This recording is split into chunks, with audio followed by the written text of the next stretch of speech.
Having a space where the team want to come into and spend time together, it actually makes the mission and the delivery of it so much easier. Working with OBI was great because it didn't feel like a transactional conversation. It felt like a real partnership from the very start.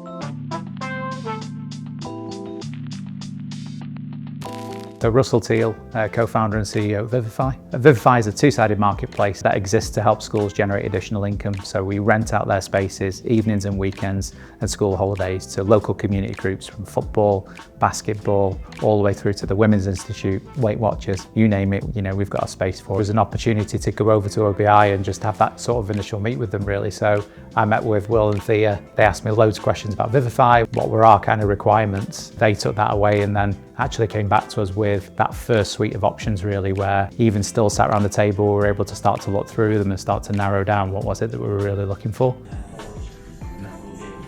We've got 35, 40 members of staff here. We talk to them about, is it table tennis tables, is it gin bars, is it gyms on site? And it just kept on coming back to location. So in fairness, the brief to them was actually we wanted to create a bit more of an environment for the team that they felt proud of. From the very start, particularly speaking to Will, he got the business, he really did. And then going through that search with Thea, we did 17, 18,000 steps. So it genuinely felt like she was just as passionate as I was. It was hugely helpful. In the past, when I looked at options, I'd had the various salespeople coming directly to me. When you're trying to coordinate that, very, very difficult to do. It's always not easy to kind of negotiate on price and those sorts of things. So again, it was great from Thea's perspective to just kind of take that away really. So they had that understanding of the market and what the price per square foot was and those sorts of things, which, let's be honest, we didn't have. I've got a rich understanding from Vivify's perspective of what we want, but not necessarily a real understanding of how these things work. Colony being a great example of, it's the events, it's the bits that they offer over and above the kind of workspace, which we didn't really see. So the advice from Thea in particular on that was going to be super helpful when we were making that decision. I think for us, it was the space. A lot of the time when I speak to other kind of founders and CEOs of companies, they're really struggling to get people into the offices. But from what we've seen, and we've been here now just over 3 weeks, the team have absolutely loved it.